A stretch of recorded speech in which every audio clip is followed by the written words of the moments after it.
toutes, aujourd'hui on se retrouve pour les 15 produits que j'ai préférés en 2015 dans la catégorie make-up. Donc si vous avez suivi, j'ai fait la première vidéo avec les 15 produits que j'ai préférés dans la catégorie soins. Et cette fois-ci je reviens avec les make-up. On va commencer tout de suite avec les produits pour le teint. Donc déjà je les applique en général, donc surtout quand ils sont crémeux bien sûr, avec la Beauty Blender. Bon là elle fait un petit peu la tête parce que ça doit faire genre 1 an que je l'ai et je la nettoie tous les 3 jours. Du coup ouais, le rose n'est plus très rose pimpant, mais c'est le genre de petite éponge super pratique que j'aime bien utiliser pour appliquer les bébés, les CC, les fonds de teint, tout ça. Et en fait ça change un peu du pinceau, donc j'utilise quand même des pinceaux pour appliquer les make-up, surtout pour les soirées et tout ça. Par contre pour tous les jours je trouve que c'est bien pratique et du coup je l'humidifie, je mets le fond de teint ou la bébé dessus et ensuite je l'étale en tapotant. Pour tous les produits que je vais citer, n'hésitez pas à aller voir en barre d'infos, je vous mettrai tous les liens pour les choper, pour les trouver, et si j'ai fait des articles je pense que je vous les mettrai aussi. On continue ensuite avec la base pour le teint et c'est là. Donc alors une base c'est ce qu'on met avant le fond de teint. Là j'ai eu la chance de recevoir celle-ci, donc la primeur, dans une box qui est la Beautiful Box. Donc non, la base n'est pas bio, mais bon, il n'y a pas la boîte donc je peux pas les vérifier, mais je crois que j'avais vu sur internet qu'il n'y avait pas trop de silicone. Donc j'aimerais bien que la marque me renseigne si elle passe par là.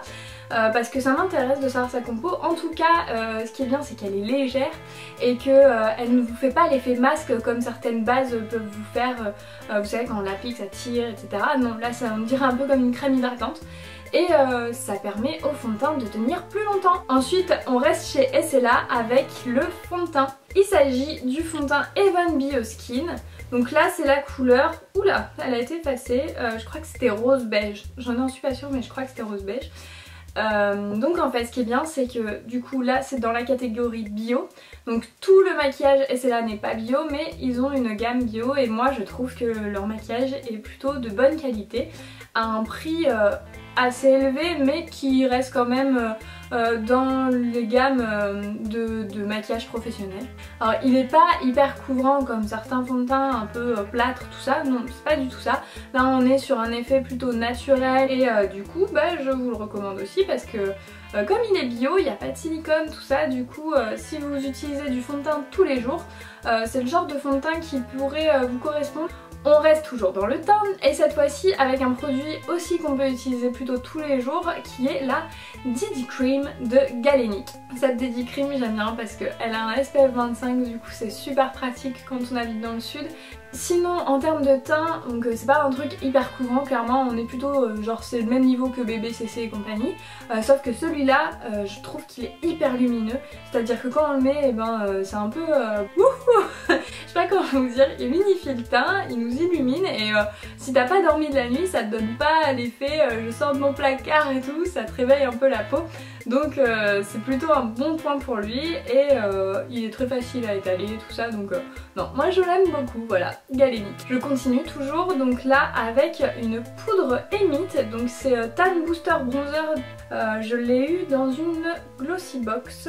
Je vous avoue je l'avais mis dans un tiroir, je l'avais un peu oublié, puis un jour j'avais besoin d'un produit pour me donner un peu bonne mine, je fais ah tiens pourquoi pas, puisqu'il est pas trop foncé et en même temps il est pas trop clair, du coup enfin pour moi c'est juste la teinte idéale. Je le mets un peu surtout sur les côtés comme ça et ça me donne bonne mine, voilà. Et en fait moi qui ai la peau hyper sensible, je le tolère très bien. Il tient toute la journée et il donne un petit côté velouté à la peau qui est hyper sympa. Donc je suis très contente de ce produit. Le 6e produit c'est une poudre translucide de chez Laura Mercier. Donc en fait, ouh là là là là, j'en fous partout. Alors ouais, c'est une poudre qui est blanche. En fait c'est vraiment le produit indispensable pour moi si vous avez envie d'un teint parfait, c'est-à-dire que vous mettez votre fond de teint habituel etc. et à la fin vous fixez le tout avec un gros pinceau et cette poudre et là vous êtes sûr que votre teint ne va pas bouger, ça va terminer le teint, vous allez avoir un effet matifiant, un effet peau de pêche vraiment parfait et du coup je vous la recommande. Alors elle est un peu chère mais du coup on n'en met pas beaucoup et c'est vraiment un très bon investissement. Il y a plein d'astuces après avec genre sur les boutons, les cernes, etc. Plein de manières d'utiliser différemment qui font en sorte que votre teint sera magnifique. Ensuite, le dernier produit teint, c'est le Honey Bronze de The Body Shop. Alors j'avoue, quand je l'ai reçu, je pensais pas l'aimer. Et en fait, ce que j'aime bien avec ce produit, c'est que déjà il a une très bonne pigmentation, une très bonne couvrance, il reste assez longtemps et en fait je trouve le côté pratique. Alors clairement c'est pas forcément ce genre de produit que j'utilise pour les soirées ou pour les maquillages un peu plus sophistiqués. Encore que je pense qu'on pourrait, mais par contre pour genre le matin quand vous n'avez pas le temps, hop, vous prenez tac et puis on estompe un peu et c'est parti. Du coup je l'utilise relativement souvent, donc je vous le recommande. Donc Honey Bronze de chez The Body Shop. Ensuite on va passer aux lèvres. Donc là celui que je porte, il se voit plus trop si. Alors c'est l'un de mes coups de cœur forcément en 2015. C'est les rouges intenses de chez Une. Alors j'en avais reçu il y a très longtemps, j'avais bien aimé sans être non plus scotché. Et là en fait j'en ai reçu des nouveaux et là j'ai eu un vrai coup de cœur sur deux teintes. Donc c'est le R19 et R18. Ils ont tous les deux une teinte, un rouge un peu normal on va dire. Donc moi ils m'ont bien plu, pourquoi? Parce qu'en fait déjà ils sont appliqués super bien avec aussi bien avec le stick qu'avec le pinceau. Ensuite ils ont une très bonne tenue, une très bonne pigmentation et ils sont hyper confortables, c'est-à-dire qu'ils n'assèchent pas les lèvres. Ça reste bien hydraté assez longtemps et plutôt confortable, ce qui est ultra rare dans ce genre de rouge à lèvres, c'est que en général soit t'as l'hydratation, soit t'as la tenue, et ici je trouve qu'on a les deux, donc je suis plutôt contente. Voilà. Ensuite un autre rouge à lèvres. Bah alors celui-là c'est genre the winner of the tenue quoi. C'est le My Reness. Donc là c'est la couleur Sydney. Donc quand on le voit c'est un gloss. Alors moi je déteste les gloss, faut le savoir. Quand j'ai vu que c'était un gloss j'étais genre au bout de ma vie. Je me suis dit mais c'est quoi cette merde. En plus je sais pas si vous voyez, il y a de la matière partout, c'est dégueulasse. Je me suis dit mais c'est quoi ce truc. Alors là c'est le grand format, mais en fait j'avais eu un format miniature dans une Birchbox tout au début pour le tester, et après j'ai craqué sur le grand format. Donc du coup vous l'appliquez sur les lèvres. Moi je vous recommande vraiment d'utiliser un pinceau parce que niveau pigmentation il est ouf, donc si vous débordez vous êtes un peu dans le caca. Donc là avec un pinceau vous le faites bien votre contour et tout, il ne bougera pas pendant au moins 5-6 heures. De tous les rouges à lèvres que j'ai, c'est celui qui tient le plus. Donc très bonne pigmentation, très bonne tenue. Je vous recommande de l'acheter, c'est sur Birchbox que je l'ai eu. Ensuite on passe au maquillage des yeux. Donc avec le mascara Dior Show Iconic Waterproof. C'est vraiment le mascara que j'ai adoré cette année. Il tient vraiment super bien. Il s'applique trop bien, il allonge les cils, il apporte un peu de volume, enfin moi il répond à tout ce que je lui demandais, donc je vous le recommande aussi. Ensuite on va passer à un truc super intéressant, c'est les palettes. On en a 5, je vais commencer par la plus petite qui est celle de Boho, une marque naturelle qui franchement leurs fards à paupières sont juste ouf, hyper pigmentés, on peut vraiment bien les travailler. Il y a beaucoup de mat mais il y a quelques irisés vraiment sympas, et du coup ils ont sorti une première palette qui était cool mais qui m'avait pas non plus transcendé, mais celle-là elle est vraiment sympa. Donc elle est sur 2 étages et c'est en bois et c'est aimanté. Alors déjà je trouve qu'elle elle a de la gueule quoi. Donc le premier étage c'est les mats. Donc surtout des nudes en fait. Et le deuxième c'est plus des irisés avec plutôt des violets, et il y a une espèce de marron. Franchement comme d'hab, bonne pigmentation, bonne tenue. Le format est super mignon. Le seul truc que je leur dirais c'est qu'ils auraient pu mettre un petit miroir ici qui aurait été hyper pratique. À part ça j'ai rien à dire, franchement elle est trop chou. Ensuite on va passer à la deuxième palette qui est... je vais prendre... Alors c'est pas forcément celle que je préfère au final, et vous allez sûrement être étonnés. C'est la dernière Vice, donc la 4. Alors en fait, je crois qu'il y a un truc qui est hyper marrant, c'est que toutes celles qui ont détesté les premières Vice ont adoré celle-là. Et moi en fait j'ai adoré les 3 premières, et celle-là j'ai un peu moins aimé.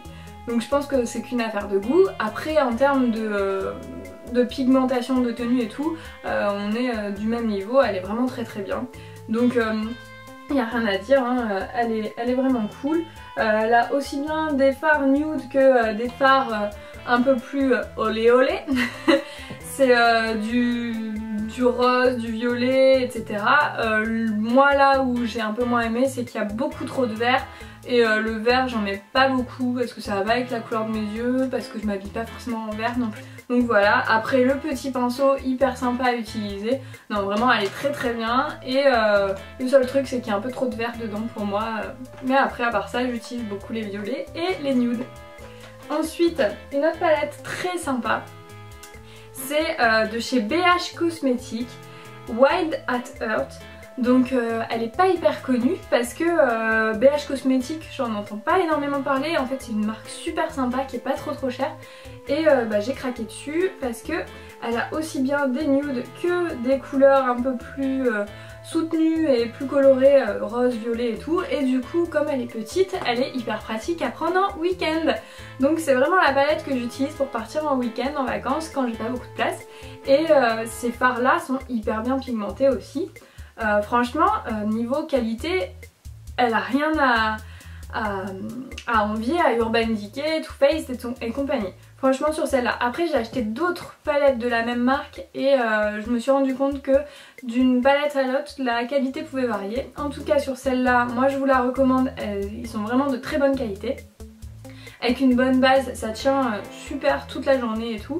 Il n'y a pas... Franchement, elle est vraiment cool. Ensuite, on va passer à une autre palette que j'ai achetée sur Birchbox qui est la Rockstar palette Balm Jovi. J'adore cette marque The Balm parce qu'ils ont toujours des noms hyper drôles. Donc là, on va se retrouver avec... des fards à paupières qui ont des noms de groupes de rock genre Metallica, Led Zeppelin, Iron Maiden, tout ça. Et c'est trop drôle parce que moi j'adore le rock, enfin c'est genre le style de musique que j'écoute. Et du coup quand je l'ai ouverte ça m'a trop fait rire. J'ai fait oh putain REM il est violet, c'est trop mignon. Donc non c'est vraiment cool, il y a aussi bien des... Enfin il y a beaucoup de couleurs genre marron etc. qu'on peut utiliser donc tous les jours. Et quelques couleurs comme ça un peu plus soutenues, genre du vert kaki, du violet, qu'on peut utiliser pour réveiller un peu le maquillage. Niveau pigmentation au top, tenue pareil. Le seul petit bémol, et ça c'est un peu à tous les fards à paupières de cette marque, c'est qu'ils ont tendance à être un peu plus volatiles. Du coup moi ce que je vous conseille c'est d'humidifier votre pinceau quand vous allez l'utiliser. Comme ça ça va permettre au pigment de s'accrocher au pinceau et après de mieux s'étaler. Enfin moi en tout cas j'y arrive mieux avec cette palette quand le pinceau est humidifié.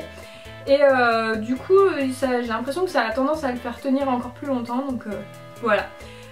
En bas le truc cool aussi c'est qu'il y a 2 produits pour le teint et 2 produits pour les lèvres. Moi personnellement j'utilise pas mais je trouve ça sympa, du coup quand on la prend en vacances bah on a quand même des petits produits qu'on peut utiliser comme ça quand on a besoin. Donc très sympa ouais. Enfin la dernière qui est la Too Faced, ouais, c'est celle que j'ai préférée, vraiment. Du coup ouais quand je l'ai achetée je me suis dit ouais c'est encore un caprice, je vais utiliser 3 fards et puis après elle va rester dans un de mes tiroirs. Et en fait non, c'est la palette que j'utilise le plus.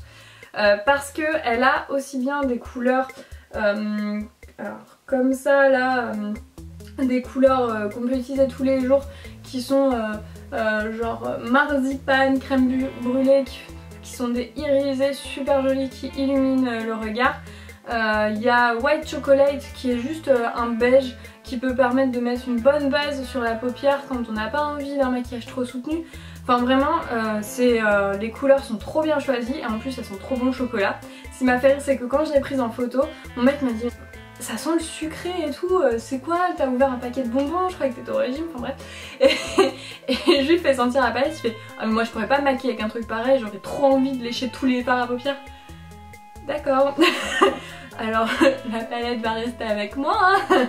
Donc non je pense pas que ça se mange, mais en tout cas ça sent bon le chocolat, donc ça lui donne un petit côté ludique très sympa.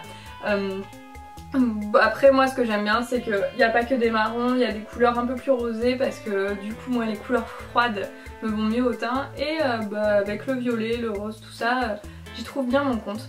Et voilà, c'est fini pour les 15 produits make-up que j'ai préférés en 2015. J'espère que j'aurai réussi à faire une vidéo plus courte que la première.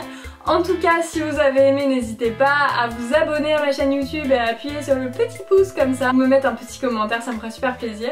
On se retrouve très prochainement pour d'autres vidéos. À très bientôt.